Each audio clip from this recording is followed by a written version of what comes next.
첫 번째로 일단 무료 어플이고요. 두 번째로 직관적이고요. 그 적응을 하게 되는 순간부터 이제 그림의 퀄리티를 올릴 수 있다라고 말씀을 드릴 수가 있는데, 나만의 퀄리티 높은 작품을 완성해보고 싶다, 그런 분들에게 추천을 드립니다. 이 어플은.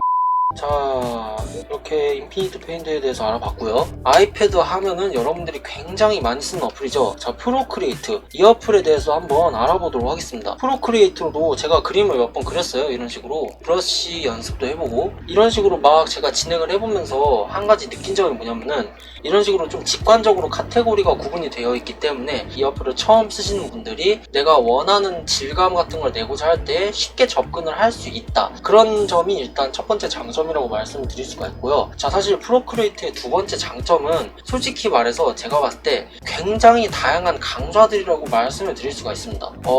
그러니까 프로크리에이트 자체가 아이패드 어플로서 굉장히 오랜 시간 동안 존재를 했었고, 사실 갤럭시 탭 S6까지 오기 전까지는 그림을 그리시는 분들이라면은 아이패드를 굉장히 많이 사용을 했어요. 저 같은 변종들만 이제 갤럭시 탭을 좀 많이 사용을 했었는데, 그런 점 때문에 이제 아이패드로 그림을 그리시는 분들은 대부분 좀 더 정보가 많은 프로크리에이트를 사용을 하게 되고, 다행히 그런 강좌들을 보면서 초보자분들이 유입이 되고, 그 초보자분들이 또 실력이 늘면서 강좌를 찍고, 그 강좌의 양들이 점점 늘어나면서 프로크리에이트의 강좌의 개수가 굉장히 많아졌고, 선순환이라고 해야 되나? 그런 부분 때문에 아이패드의 프로크리에이트 어플이 가지는 그런 강좌의 폭이라던가 가지수, 개수, 그런 부분에 있어서는 타의 추종을 불허한다고 말씀을 드릴 수가 있습니다. 일단 그림을 그리면서 한번 해볼까? 자, 제가 아까 어디까지 얘기했죠? 갑자기 기억이 안 나네. 치매인가? 왜 이러지? 맞아. 그거 얘기했지. 두 번째 장점에 대해서 얘기를 하고 있었죠. 그만큼 이제 강좌가 많다. 프로크리에이트가 사실 초보자분들을 배려하는 어플은 아니다 라고 제가 말씀을 드린 적이 있는데, 그러한 이제 프로크리에이트의 난이도적인 부분을 굉장히 다양한 강좌들이 약간 좀 커버를 치는 듯한 느낌을 가지고 있기 때문에 완전 생 입문자라기보다는 약간 입문자와 초보자의 그 중간쯤 있잖아요. 처음 시작을 한 거는 아니지만 아직 디지털 드로잉이 익숙하지는 않은 사람, 그런 사람들이 어려움이 생겼을 때 좀 더 빠르게 해결책을 찾을 수 있다라고 말씀을 드릴 수가 있는 거죠. 그리고 세 번째로 장점이 뭐냐면은 브러쉬들마다 기본적인 보정 기능이 적용이 되어 있습니다. 이런 식으로 이제 쭉 직선을 그리면은 보통 이제 어플들마다 보면은 선 보정 기능이라 해서 따로 이제 껐다 켰다 할 수 있는 선 보정 기능이 존재를 하는데, 프로크리에이트는 각 브러쉬들의 성향에 맞게 기본적으로 보정이 조금씩 들어가 있기 때문에 여러분들이 그림을 그릴 때 어느 정도의 약간 삑사리들은 얘가 좀 고정을 해준다라고 말씀을 드릴 수가 있습니다. 그런 장점이 있다라고 말씀을 드릴 수가 있고요.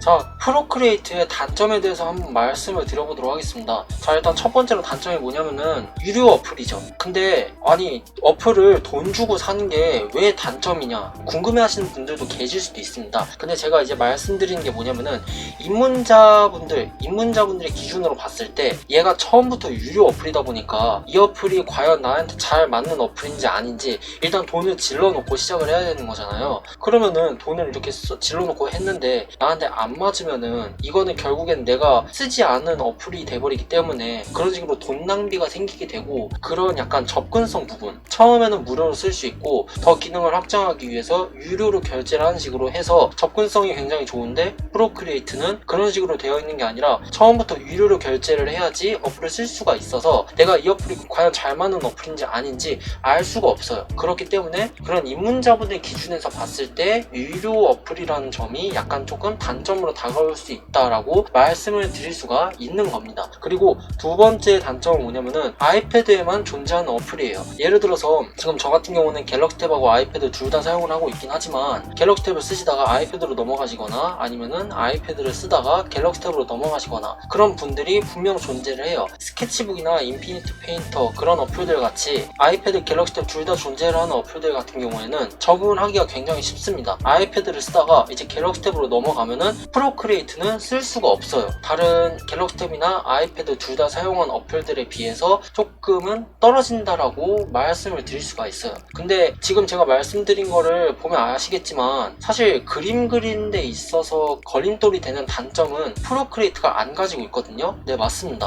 프로크리에이트 어플의 성능은 굉장히 좋고 이걸로 웬만한 아트워크 작업도 충분히 가능하고 다방면으로 뛰어난 어플이다라고 저는 말씀드릴 수가 있어요. 다만 이제 저는 어디까지나 디지털 드로잉을 입문하시는 분들 입장에서 말씀을 드리는 게 좀 퍼센테이지가 크고 그런 부분들의 입장에서 봤을 때 그런 단점이 있다라고 말씀을 드릴 수가 있는 겁니다. 자, 그러면은 이 어플은 누가 사용하면 좋냐면은 아이패드를 샀는데 난 다른 건 다 모르겠고 한 가지 어플로 죽도록 하고 싶다, 이 어플의 장인이 되겠다, 그런 분들이라면은 프로크리에이트 어플을 쓰시는 거를 추천드린다라고 말씀을 드릴 수가 있습니다. 자, 마지막으로 어도비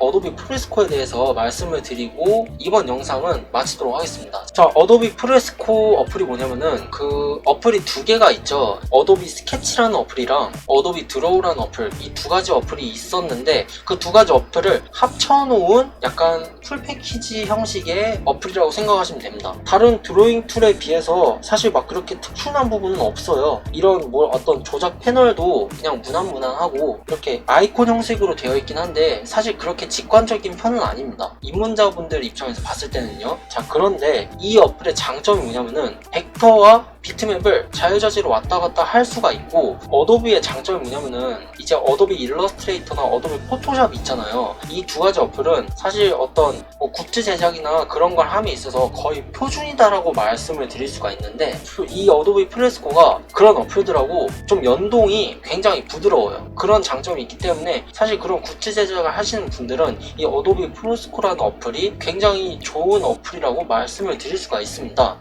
이 어플도 아이패드만 가능한가요? 네, 아이패드만 가능합니다. 아쉽게도. 자, 장점에 대해서 계속 이어서 말씀을 드려볼게요. 제가 이제 비트맵과 벡터 제작을 같이 진행을 할 수 있고 포토샵이나 일러스트레이터와 연동이 조금 자유롭다라고 말씀을 드렸는데, 자, 이쪽에 보시면은 브러쉬 패널이 3개가 존재해요. 맨 위에 있는 거는 이제 픽셀 브러쉬라고 해서 보통 보는 이제 프로크리에이트, 오토데스크, 스케치북, 보편적인 그림 어플에서 주로 사용되는 드로잉 방식입니다. 이런 식으로 연필 질감 나는 거 이렇게 연필 질감 나고, 목탄 브러쉬도 있네요. 목탄 질감 나는 거 이렇게 목탄 질감 나고, 이런 식으로. 그리고 그 두 번째 아래쪽에 보시면은 이제 라이브 브러쉬라고 해서 이게 뭐냐면은 이런 식으로, 자, 이런 식으로 지금 움직이는 게 보이시죠? 자, 다시 보여드릴게요. 이런 식으로 마치 실제 수채화처럼 아예 그냥 시뮬레이션을 해버리는 거예요. 그냥 디지털 드로잉을 좀 많이 하신 분들은 코렐 페인터라는 프로그램을 다들 아실 겁니다. 근데 그 프로그램이 뭐냐면은 정말 실제 화구를 표방하는 프로그램으로서 얘처럼 수채화나 유화의 시간에 따른 변화를 하나하나 다 실시간 시뮬레이팅 해주는 그런 프로그램이다라고 말씀을 드릴 수가 있어요. 근데 프레스코도 비슷한 브러쉬 성능을 가지고 있습니다. 물론 이제 걔는 이제 PC 버전 프로그램이고 얘는 아이패드 버전이기 때문에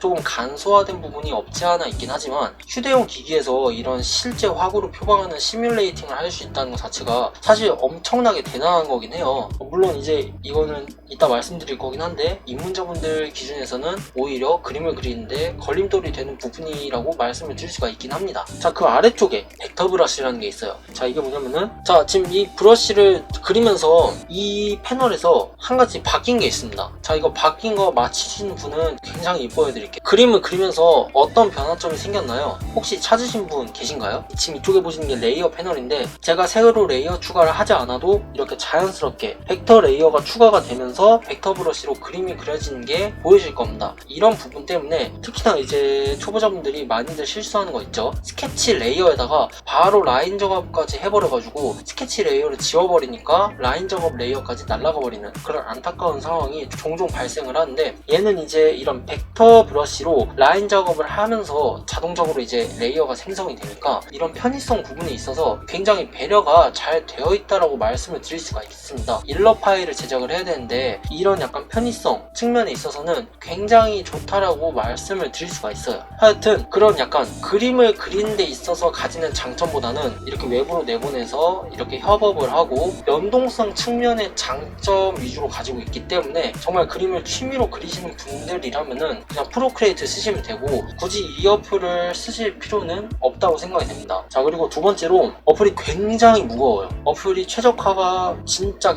별로입니다.